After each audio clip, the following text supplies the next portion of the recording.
Dust rolled across the empty main street like smoke from a dying fire.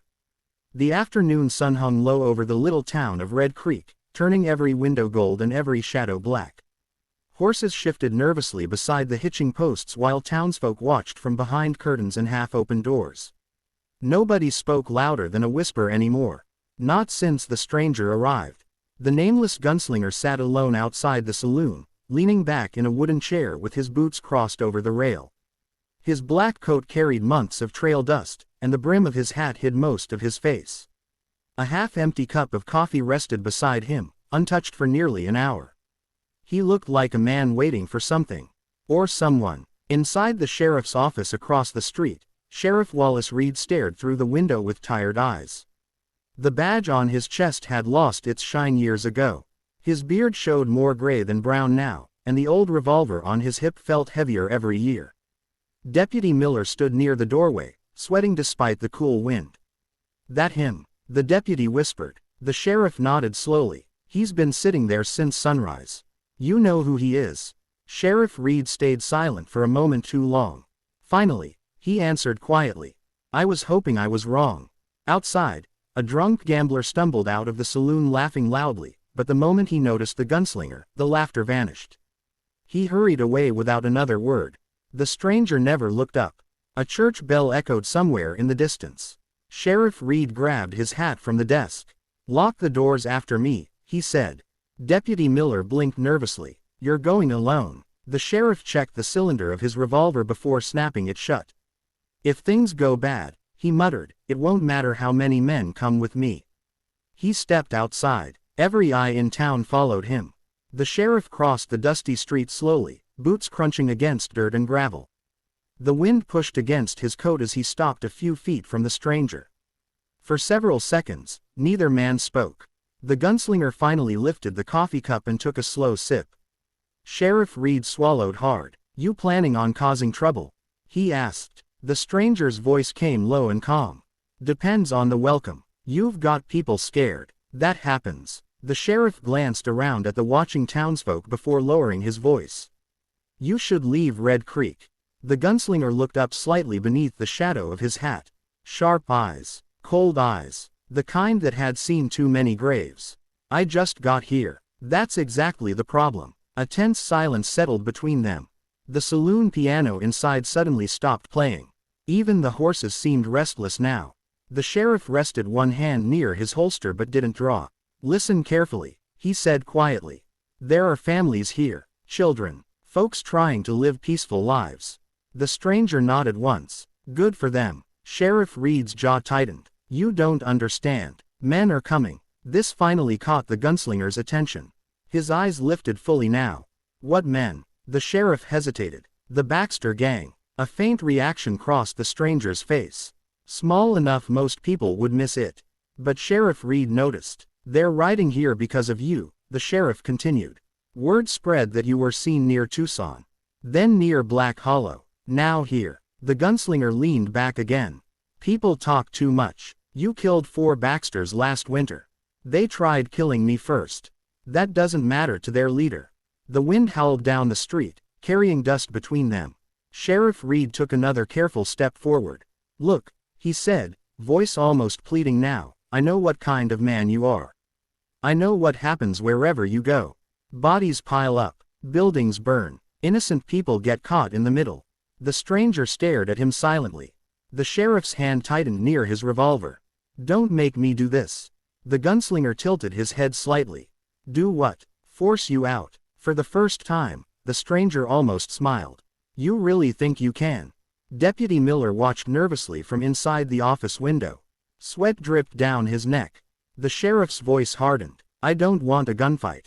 "Then don't start one." A long pause followed. Then the sheriff said quietly, "I remember Amarillo." The stranger froze. It was slight, barely noticeable, but it was there. Sheriff Reed saw it immediately. "So it is you," he whispered. The gunslinger slowly lowered his coffee cup onto the table. The entire street felt silent enough to hear breathing. A little boy watching from a barber shop window asked his father, "Who is he?" His father pulled him back from the glass without answering. Sheriff Reed stared at the stranger with growing regret in his eyes. I prayed I was wrong, he said. The gunslinger finally spoke again. That was a long time ago. Not for the families buried there. The stranger's expression darkened slightly. They should blame the men who started it. They do, the sheriff replied. Most of them are dead. Another gust of wind swept across town. Somewhere in the distance came the faint sound of approaching horses. Both men heard it. The sheriff slowly turned toward the horizon. Dust clouds were forming far beyond the hills. Riders. A lot of them. Deputy Miller rushed outside in panic. Sheriff. I know. The gunslinger stood up at last. Tall, calm, dangerous. The wooden chair creaked behind him. Sheriff Reed looked directly into his eyes. Tell me your name, he said quietly. For a moment, the stranger said nothing. Then he reached up and removed his hat. An old scar cut across the side of his face. The sheriff's expression fell immediately. People watching from windows stepped back in fear. The stranger spoke in a cold, steady voice. Elias Crow. The name hit the town harder than a gunshot. A woman standing outside the general store covered her mouth in shock. Deputy Miller took an unconscious step backward, his hand trembling near his revolver. Even the wind seemed to die for a second. Everyone in the West had heard stories about Elias Crow. Some called him a murderer. Some called him a ghost. Others swore he was the deadliest gunman still breathing. Sheriff Wallace Reed stared at the scar across Crow's face and remembered Amarillo all over again. Smoke filling the streets, shattered windows, men screaming, bodies lying in the mud after sunset. He remembered watching one man stand alone against 7 armed killers. Elias Crow. Back then, he had looked unstoppable. Now he only looked tired. The distant thunder of horses grew louder. The Baxter gang was coming fast. Deputy Miller swallowed hard. Sheriff. What do we do? Sheriff Reed didn't answer immediately. His eyes stayed locked on Crow. You brought death to my town, he muttered. Crow slid his hat back on slowly. Death was already coming. The sheriff hated that answer because deep down, he knew it was true. The Baxters weren't the kind of men who forgave anything. If they believed Elias Crow was hiding in Red Creek, they would tear the town apart to find him. The church bell rang suddenly. One sharp ring, then another. A warning. People hurried indoors. Shopkeepers slammed shutters closed while mothers pulled children off the streets. Within seconds, Red Creek transformed from a living town into a ghostly silence. Only 3 men remained outside. Sheriff Reed, Deputy Miller, Elias Crow. The dust cloud in the distance grew larger. Crow calmly reached inside his coat and loaded fresh rounds into his revolver. Every movement was slow and practiced. Deputy Miller stared nervously. You really killed 4 Baxters by yourself. Crow snapped the cylinder shut. They should have stayed home. That ain't an answer. Crow glanced at him. It's the only one you're getting. Sheriff Reed rubbed his tired face.